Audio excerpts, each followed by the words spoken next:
Du livre de la Genèse. Au commencement, lorsque le Seigneur Dieu fit la terre et le ciel, il dit : « Il n'est pas bon que l'homme soit seul. Je vais lui faire une aide qui lui correspondra. » Avec de la terre, le Seigneur Dieu façonna toutes les bêtes des champs et les oiseaux du ciel, et il les amena vers l'homme pour voir quel nom il leur donnerait. C'étaient des êtres vivants, et l'homme donna un nom à chacun. L'homme donna donc leur nom à tous les animaux, aux oiseaux du ciel et toutes les bêtes des champs. Mais il ne trouva aucune aide qui lui corresponde. Alors le Seigneur Dieu fit tomber sur lui un sommeil mystérieux, et l'homme s'endormit. Le Seigneur Dieu prit de la chair dans son côté, puis le referma. Avec ce qu'il avait pris de l'homme, il forma une femme et il l'amena vers l'homme. L'homme dit alors : « Cette fois-ci, voilà l'os de mes os et la chair de ma chair. On l'appellera femme. » À cause de cela, l'homme quittera son père et sa mère, il s'attachera à sa femme, et tous deux ne feront plus qu'un. De la lettre aux Hébreux. Jésus avait été abaissé un peu au-dessous des anges, et maintenant nous le voyons couronné de gloire et d'honneur à cause de sa passion et de sa mort. Si donc il a fait l'expérience de la mort, c'est par grâce de Dieu, pour le salut de tous. En effet, puisque le Créateur et Maître de tout voulait avoir une multitude de fils à conduire jusqu'à la gloire, il était normal qu'il mène à sa perfection, par la souffrance, celui qui est à l'origine du salut de tous. Car Jésus qui sanctifie et les hommes qui sont sanctifiés sont de la même race. Et, pour cette raison, il n'a pas honte de les appeler ses frères. De l'Évangile de Jésus-Christ selon saint Marc. Un jour, des pharisiens abordèrent Jésus et, pour le mettre à l'épreuve, ils lui demandaient : « Est-il permis à un mari de renvoyer sa femme ? » Jésus dit : « Que vous a prescrit Moïse ? » Ils lui répondirent : « Moïse a permis de renvoyer sa femme à condition d'établir un acte de répudiation. » Jésus répliqua : « C'est en raison de votre endurcissement qu'il a formulé cette loi. Mais, au commencement de la création, Dieu les fit hommes et femmes. À cause de cela, l'homme quittera son père et sa mère, il s'attachera à sa femme, et tous deux ne feront plus qu'un. Ainsi, ils ne sont plus deux, mais ils ne font qu'un. Donc, ce que Dieu a uni, que l'homme ne le sépare pas. » De retour à la maison, les disciples l'interrogeaient de nouveau sur cette question. Il leur répond : « Celui qui renvoie sa femme pour en épouser une autre est coupable d'adultère envers elle. Si une femme a renvoyé son mari et en épouse un autre, elle est coupable d'adultère. » On présentait à Jésus des enfants pour les lui faire toucher, mais les disciples les écartèrent vivement. Voyant cela, Jésus se fâcha et leur dit : « Laissez les enfants venir à moi. Ne les empêchez pas, car le royaume de Dieu est à ceux qui leur ressemblent. Amen, je vous le dis. Celui qui n'accueille pas le royaume de Dieu à la manière d'un enfant n'y entrera pas. » Il les embrassait et les bénissait en leur imposant les mains.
Bien, chers amis, bonjour. Je me présente tout d'abord. Je suis l'abbé Hugues Beaugrand. Comme vous l'avez sans doute entendu, je ne suis pas canadien ni québécois. Je viens de France, plus précisément de la Bretagne, et je suis au Canada depuis à peu près un peu plus d'un an. Et je fais partie d'une communauté qui s'appelle l'Institut du Bon Pasteur, qui est une jeune communauté car elle est née en 2006. Et nous sommes une société de vie apostolique, c'est-à-dire que nous vivons entre prêtres, au service des paroisses, desservant ce que l'on appelle aujourd'hui la forme extraordinaire, c'est-à-dire la messe en latin, avec toutes les activités paroissiales qui sont autour, c'est-à-dire eh bien les jeunes, les familles, les écoles, et voilà. Et actuellement, je m'en vais servir dans le diocèse de Sherbrooke. Voilà pour la courte représentation. Il m'a été demandé de vous parler aujourd'hui de cet évangile et de ces lectures du dimanche. Et c'est un exercice assez difficile puisque, eh bien, quand j'ai regardé ces textes à nouveau, je me suis aperçu que nous sommes en pleine actualité, c'est-à-dire le mariage. Vous savez ce que disait Sacha Guitry, ce fameux dramaturge français. Il disait le mariage, c'est résoudre à deux les problèmes qu'on n'aurait jamais eus seul. C'est une citation qui est un peu provocante pour dire en fait que la réalité du mariage nous est aujourd'hui de plus en plus obscure. Eh bien, nous allons voir à travers ces textes, eh bien, ce qu'est exactement ce mariage, tout en soulignant d'abord la première des choses, eh bien, que notre Seigneur, Dieu, est amour. C'est ce qui nous est dit dans l'évangile de Jean. Dieu est amour. Alors, qu'est-ce que cela veut dire? La chose première que l'on voit dans le mariage, eh bien, et que l'on demande à un couple qui désire se marier, c'est la liberté. Et ici, nous touchons un point essentiel. La liberté. Parce que nous ne savons plus ce qu'est non plus la liberté aujourd'hui, car pour nous, liberté, c'est la capacité de faire ce que l'on veut. Or, ce n'est pas tout à fait ce qu'est la liberté. La liberté, c'est la capacité que j'ai de me mouvoir vers le bien, vers Dieu. Et si je m'écarte de Dieu, je ne suis pas libre. Je suis en fait indépendant. Et là, on touche aussi à un autre mot essentiel, c'est-à-dire qu'il y a une grande confusion aujourd'hui entre la liberté d'un côté et la dépendance de l'autre. Moi-même, je suis un homme libre, mais je ne suis pas indépendant. Par exemple, je suis un prêtre, et étant un prêtre, j'appartiens à une société de vie apostolique, c'est-à-dire que j'ai un supérieur général. Je suis libre face à ce supérieur général, mais je ne suis pas indépendant. Je suis dépendant de lui. Et cette dépendance n'est pas vécue et ne doit pas être vécue comme un mal. Au contraire, cette dépendance est vécue comme un bien. Vous-même, en tant que chrétien baptisé, vous êtes libre dans l'Église, bien sûr, mais vous êtes dépendant de cette Église. Et l'Église, parce qu'elle vous aime, elle souhaite le meilleur pour vous. C'est pourquoi l'Église vous dispense les sacrements. C'est pourquoi l'Église vous accompagne à chaque étape de votre vie afin que vous puissiez progresser dans l'amour de Dieu, progresser dans l'union à Dieu, pour qu'un jour, eh bien, nous soyons tous unis au paradis céleste, à contempler la majesté divine. Et pour cela, il nous faut être dépendants. De même que tout ce qui concerne la loi, vous vivez dans un diocèse, vous êtes donc dépendant de votre évêque. Et c'est une bonne chose. Vous vivez dans une société encore plus petite, qui est la communauté paroissiale, où vous êtes dépendant de son pasteur, du curé de la paroisse. Et si nous allons chercher encore tout petit, vous vivez dans une société familiale, où il y a aussi un chef, c'est-à-dire eh bien, un chef de famille qui va lui eh bien, essayer d'amener sa famille vers le bien et vers le bon Dieu. Voilà un petit peu cette chose qui nous fait comprendre eh bien, que la dépendance est un bien, mais que la dépendance n'entache pas notre liberté. Au contraire, nous sommes libres. C'est un choix que nous avons à faire. Et c'est ici aussi quelque chose que nous avons à faire, à regarder vis-à-vis de Dieu. Car chaque jour, je suis libre de dire mon amour au bon Dieu. Quand je me lève le matin, je fais mon signe de croix et je me mets à genoux devant le bon Dieu pour faire ma prière, pour m'unir au bon Dieu. Et c'est librement que je fais cela. Et cette liberté que j'ai de le faire, c'est-à-dire de poser un choix, d'engager eh bien, une union vers Dieu, union qui est un pas vers moi alors que Dieu a déjà fait le premier pas. Dieu est d'abord venu vers moi avant que je n'aille vers lui. Ça, cette liberté, elle me rend complètement joyeux et je suis dans la joie. Voilà pourquoi cette joie que j'ai au départ, eh bien, elle va se prolonger tout au long de cette journée afin que je puisse véritablement développer et trouver dans les autres ce que j'ai retiré de ma prière le matin, c'est-à-dire l'amour du bon Dieu. Et c'est parce que je suis libre que je peux poser cet acte. C'est parce que je suis libre que je peux, à chaque instant de ma vie, à chaque rencontre, poser un acte d'amour envers mon prochain. C'est aussi grâce à cette liberté que je vais aussi réfréner les mouvements qui seraient contre la charité, les petites colères, les petits désagréments que je pourrais causer à ma famille, à mes collègues, à ceux qui m'emploient et à mes amis. C'est parce que je suis libre, parce que je suis dépendant. Quelqu'un qui est indépendant, eh bien, c'est quelqu'un qui ne comprendra pas ce qu'est l'amour, parce qu'il sera un peu comme détaché de cette source d'amour et parce qu'il voudra être indépendant. Je fais ce que je veux, je reste indépendant et je ne veux pas que quelqu'un vienne créer ma dépendance. C'est en fait un faux problème puisque nous sommes tous dépendants. Nous sommes tous dépendants de la vie, premièrement. Et ça, vous le savez tous, nous le savons tous. Nous sommes nés un jour et nous mourrons tous un jour. Donc il y a une dépendance de cette vie. Cette recherche d'indépendance, en fait, est une lutte qui nous fait souffrir. Si je cherche à être libre, je cherche cette dépendance aux autres.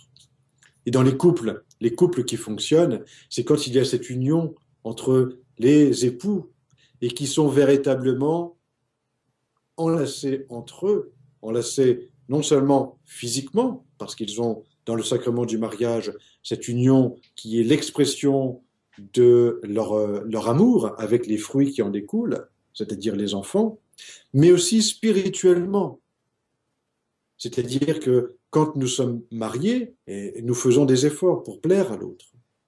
Malheureusement, parfois, avec le temps, ces liens se distendent, ces liens se défont même. Est-ce la faute de l'institution du mariage? Non. C'est notre faute, c'est nous qui posons un choix, malheureusement, qui va venir entacher cette chose-là. Dans le sacrement du mariage, lorsque les deux personnes se présentent devant le bon Dieu, que se passe-t-il?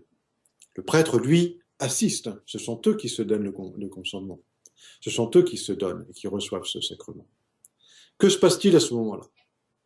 Nous avions une vision de l'amour plus ou moins parfaite, en fonction de notre vie spirituelle, en fonction de la relation que nous avons à Dieu, en fonction de la réponse libre que je donne à cet amour que j'ai reçu d'abord de Dieu. À partir de ce moment-là, quand j'arrive devant le bon Dieu, j'ai une certaine compréhension de l'amour en tant que fiancé.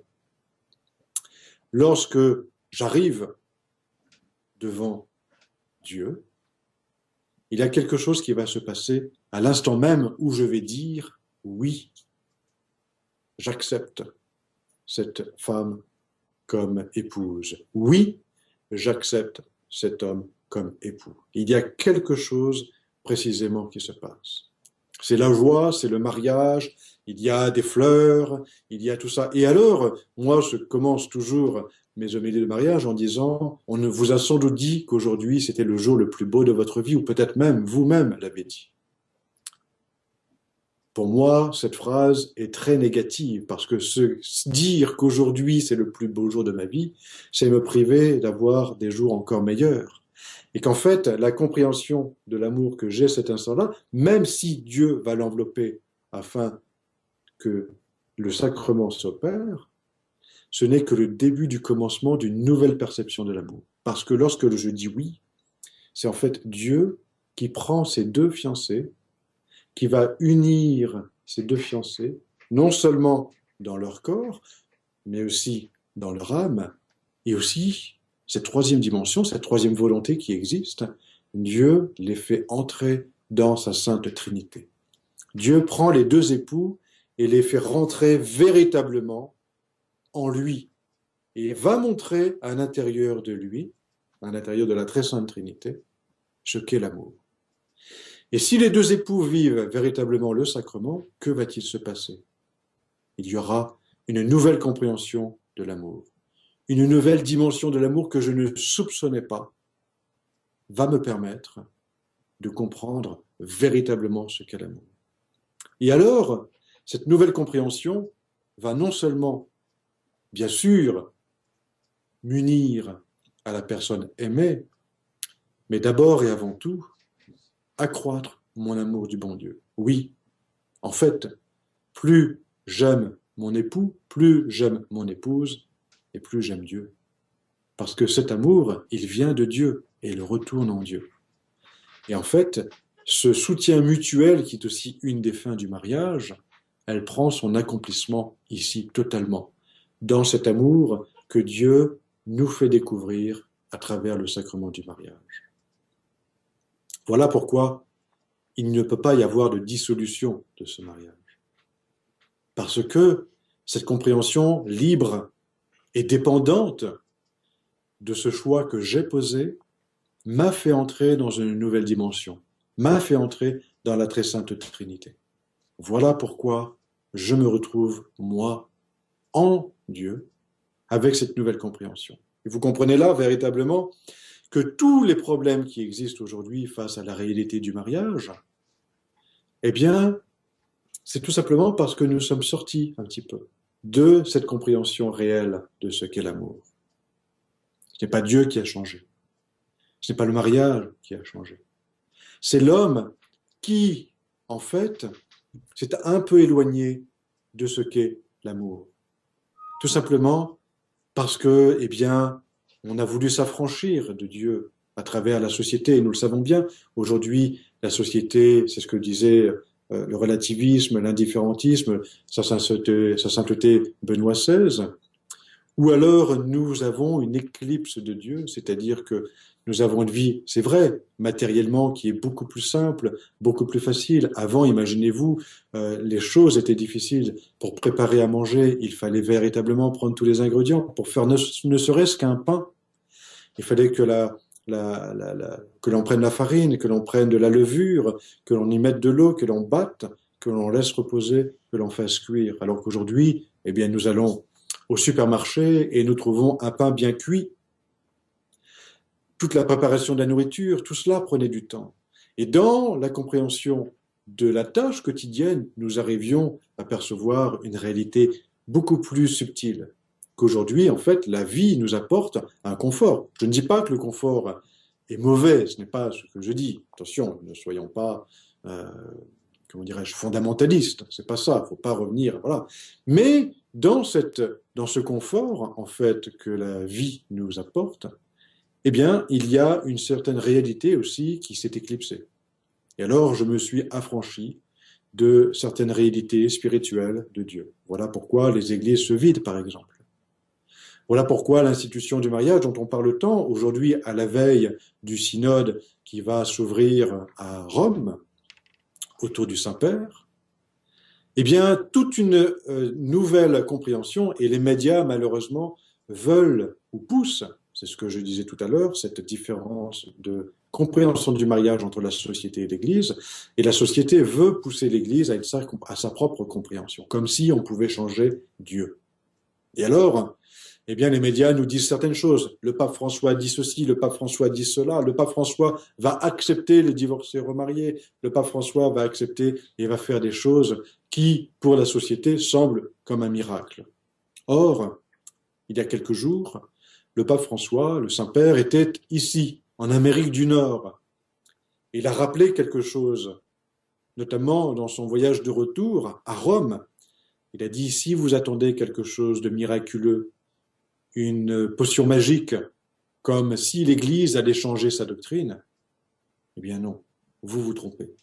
N'espérez pas que, eh bien, tous ces divorcés remariés pourront avoir accès libre à la communion. Ce n'est pas ça, parce que, comme je viens de le dire, c'est cette compréhension de l'amour que l'on toucherait dans ce cas-là.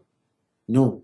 Simplement, l'Église, elle a le soin de prendre une tâche pastorale envers tous, et elle a le devoir d'aller vers tous. Elle doit s'occuper de ceux qui sont bien portants, comme aussi ceux qui sont malades. Et l'Église doit accompagner. Et l'Église voit bien, le Saint-Père l'a rappelé, il y a des gens qui s'éloignent maintenant de l'institution du mariage. Quelle est la réponse de l'Église? Comment l'Église va aider ces personnes-là? Il y a des gens qui ont été mariés et qui ont souffert. Et l'Église comprend cette souffrance et essaie d'accompagner cette souffrance. Comment peut-on aider ces personnes qui se sont éloignées pour un temps de l'Église à les faire rentrer encore une fois dans l'Église? Voilà, en fait, tous les défis qui nous sont proposés aujourd'hui. Alors, ce que nous disait Sacha Guitry n'est pas véritablement la vérité. Nous ne pouvons pas dire que le mariage, c'est résoudre à deux des problèmes que nous n'aurions pas eu seuls. Non, le mariage, c'est plutôt résoudre à deux, eh bien, des problèmes qui existent, qui font partie de notre quotidien, mais simplement avec l'aide que j'ai, ces problèmes n'en sont plus, car je ne suis plus seul à porter les choses. Voilà ce que l'Église veut faire. Voilà la direction que le synode doit prendre et que nous devons accompagner ce synode, non seulement par la prière, mais aussi, eh bien, par l'aide. L'aide, eh bien, à travers la compréhension véritable de ce que va nous dire l'Église, et non pas quelque chose qui serait un changement de doctrine, comme si nous n'étions plus d'accord avec notre Seigneur Jésus-Christ, plus d'accord avec l'Évangile d'aujourd'hui. Non. Nous avons une démarche qui est véritable et une démarche qui est véritable d'amour. Vous savez, lorsque j'ai été ordonné prêtre, j'ai été interrogé par un quotidien, le quotidien local. Et alors, le journaliste n'avait de cesse que de me dire « Allez-vous donner la communion aux divorcés remariés? Allez-vous accepter telle ou telle personne qui aujourd'hui est en dehors de l'Église ?» J'ai, à ce moment-là, essayé de répondre comme, eh bien, un peu comme ici. Et je lui ai posé la question « Monsieur, êtes-vous marié ?» Il m'a répondu « Oui ». Je lui ai répondu cette question « Aimez-vous votre femme ?» Il m'a dit « Mais bien sûr, comment ne pourrais-je pas aimer ma femme quand même ?» Savez-vous que lorsque vous avez accepté de vous marier avec cette femme, vous avez vous aussi écrit une liste d'interdits, parce que vous avez promis d'être fidèle à cette femme. Donc, vous vous privez de regarder ailleurs ou d'avoir, eh bien, des désirs étrangers. Aussi, il y a une certaine adaptation de votre vie. Vous n'allez plus aller aussi souvent rencontrer vos camarades, vos collègues, sortir le soir, mais vous allez rentrer pour être avec votre femme. Il y a différents interdits. Est-ce que tous les jours, quand vous vous levez et que vous vous rasez, est-ce que vous regardez tous ces interdits et vous vous dites, ben voilà, je ne peux plus faire ceci, je ne peux plus faire cela, je ne peux plus faire cela. Il m'a dit non. Eh bien, nous aussi, c'est la même chose. Lorsque nous sommes catholiques, pratiquants, et que nous sommes véritablement dans notre foi, à la vivre intensément, nous ne posons pas des interdits. Nous vivons dans l'amour, et l'amour est positif. L'amour est une force. L'amour, c'est ce qui nous rend libres.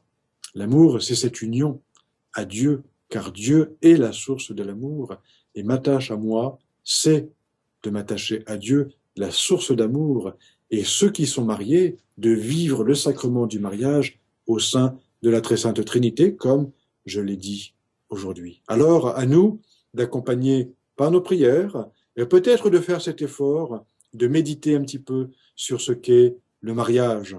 Soit je suis marié, et alors revivre un petit peu ce sacrement avec mon épouse ou mon époux, soit je ne suis pas encore marié et sur le point de l'être, et alors à moi d'essayer de comprendre ce qui va se passer le jour devant l'autel, que lorsque le prêtre va me dire « Voulez-vous épouser cette personne ?» Et je vais dire « Oui ». Que va-t-il se passer? Ceux, eh bien, qui ne sont pas mariés et qui vivent ensemble, peut-être se poser la question « Pourquoi ne nous sommes pas mariés? Pourquoi, eh bien, notre vision de un mariage qui est purement contrat peut être différente par une vision de l'Église ?» Et peut-être se poser la question de savoir et aller chercher plus loin en rencontrant un prêtre, eh bien, qu'est-ce que ce mariage? Et ceux qui, malheureusement, ont connu, eh bien, une souffrance dans leur mariage, peut-être demander au Seigneur, demander conseil à un prêtre, comment faire pour pouvoir retrouver cette compréhension de l'amour. Voilà un peu ce que nous pourrions dire sur, eh bien, les textes de ce jour. Oui, nous devons comprendre cet amour. Nous devons comprendre, eh bien, ce qu'est véritablement cet amour qui se fait en Dieu, avec Dieu et pour Dieu. Merci et je vous souhaite une bonne journée et à très bientôt. Au revoir.